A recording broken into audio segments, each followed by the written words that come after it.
PM Modi की तेजस्वी को चुनौती, बिहार को कट्टा सरकार नहीं चाहिए। औरंगाबाद रैली में पीएम मोदी का हमला, जंगल राज की वापसी नहीं होने देंगे। तेजस्वी पर सीधा निशाना, भैया की सरकार आई तो चलेगा रंगदारी फिरौती। महागठबंधन पर निशाना साधते हुए पीएम मोदी ने कहा कि विपक्ष के लोग अभी से बच्चों को रंगदार बनाने की बात कर रहे हैं। इस दौरान उन्होंने एनडीए की ओर से किए गए कामों को भी गिनाया है।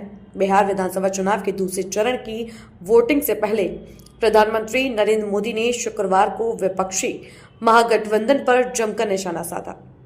पीएम मोदी ने दावा किया कि कांग्रेस और आरजेडी वाले सत्ता के लिए किसी को भी धोखा दे सकते हैं। उन्होंने कहा कि जंगल राज वालों के पास वो सब कुछ है जो नौकरी और निवेश दोनों के लिए खतरा है। बिहार को कट्टा सरकार नहीं चाहिए, पीएम मोदी। औरंगाबाद में चुनावी जनसभा को संबोधित करते हुए पीएम मोदी ने कहा, ये लोग अभी से बच्चों को रंगदार बनाने की बातें कर रहे हैं। ये खुली घोषणा कर रहे हैं कि भैया की सरकार आएगी तो कट्टा, दोनाली, फिरौती यही सब चलेगा। इसलिए इन लोगों से सतर्क रहना है। बिहार को कट्टा सरकार नहीं चाहिए, आपको उनसे सचेत रहना होगा। बिहार को कट्टा और कुशासन की जरूरत नहीं। एनडीए विकसित बिहार बनाएगा। बिहार को एनडीए के ईमानदार घोषणा पत्र पर भरोसा है। आरजेडी ने बंदूक की नोक पर चुरा लिया सीएम पद। प्रधानमंत्री ने विपक्षी गठबंधन पर निशाना साधते हुए कहा कि कांग्रेस को वो सीटें दी गई हैं जहां आरजेडी पिछले 35 से 40 सालों में कभी नहीं जीती। उन्होंने तेजस्वी यादव को लेकर कहा कि इंडिया गठबंधन के सीएम पद का चेहरा आरजेडी ने बंदूक की नोक पर चुरा लिया। पीएम मोदी ने कहा, पहले चरण के मतदान से यह स्पष्ट है कि बिहार के लोग अब किसी भी कीमत पर जंगल राज को लौटने नहीं देना चाहते हैं। बिहार का नौजवान आरजेडी के झूठे वादों पर नहीं बल्कि एनडीए के ईमानदार इरादों पर वोट दे रहा है। रिकॉर्ड सबके सामने है। अब आप याद कीजिए, जब मैं कहता हूं कि मैं ये करने वाला हूं, इसका मतलब मैं उसको करके ही रहता हूं। मैं आपको याद दिलाता हूं, बिहार के मेरे भाई बहन, मोदी ने कहा था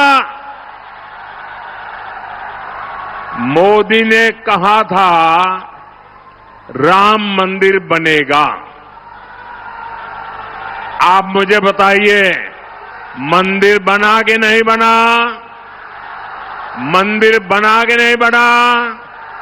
डंके की चोट पर बना के नहीं बना? 500 साल का अधूरा काम पूरा किया कि नहीं किया? मोदी ने देश को वादा किया था और मैंने कहा था कि आर्टिकल 370 की दीवार गिरेगी। आप मुझे बताइए, 370 हटा के नहीं हटा? 370 हटा के नहीं हटा? और मोदी ने बिहार की इसी धरती से पहलगाम हमले का बदला लेने की बात भी कही थी।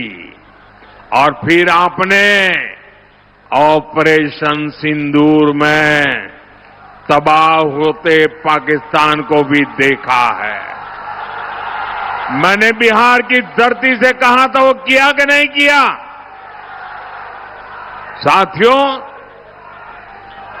मोदी ने वन रैंक वन पेंशन, हमारे देश की रक्षा करने वाले, हमारे देश के वीर जवानों, हमारे फौजियों को वादा किया था, हम वन रैंक वन पेंशन लागू करेंगे। आज 7 नवंबर को ही वन रैंक वन पेंशन लागू हुए 11 वर्ष हो रहे हैं। 11 वर्ष। हमारे सैनिक परिवार 4 दशकों से वन रैंक वन पेंशन की मांग कर रहे थे, लेकिन कांग्रेस हर बार उनसे झूठ बोलती रही। कांग्रेस ने 500 करोड़ रुपए दिखाकर कहा था कि लो, वो आरोपी लागू हो गया। और उसके बाद भी उसने पूर्व फौजियों से किया वादा कभी नहीं निभाया। आप मुझे बताइए दोस्तों, क्या फौज के जवानों को किया हुआ वादा क्या कोई धोखा कर सकता है क्या? धोखा करना चाहिए क्या? अगर तो ऐसा धोखा करते हैं तो वो कितने निकम्मे लोग हैं वो आप जानते हैं कि नहीं जानते हैं? मैंने अपने सैनिक भाइयों को 1 रैंक 1 पेंशन OROP लागू करने की गारंटी दी थी। आप मुझे बताइए, ये गारंटी मैंने पूरी की कि नहीं की? ये गारंटी पूरी की या नहीं की? और साथियों, ये ऐसे ही गारंटी पूरी नहीं हुई है। आप जानते हैं, इन 11 सालों में हमारे जो फौजी भाई बहन हैं, जो निवृत्त फौजी भाई बहन हैं, उनके परिवारों को कितना पैसा मिला है आप अंदाज कर सकते हैं? अब तक 1 रैंक 1 पेंशन को लागू करने के कारण 1 लाख करोड़ कितना कितना कितना ये आरजेडी वालों को 1 लाख करोड़ कैसे लिखना, एक के पीछे कितने बिंदु लगेंगे, वो उनको इतना भी समझ नहीं आएगा। 1 लाख करोड़ रुपया देश के खजाने से फौजियों के खाते में गए हैं। बताइए, कांग्रेस आरजेडी वाले ये लोग 500 करोड़ का झूठ बोल रहे थे। यही इनकी सच्चाई है।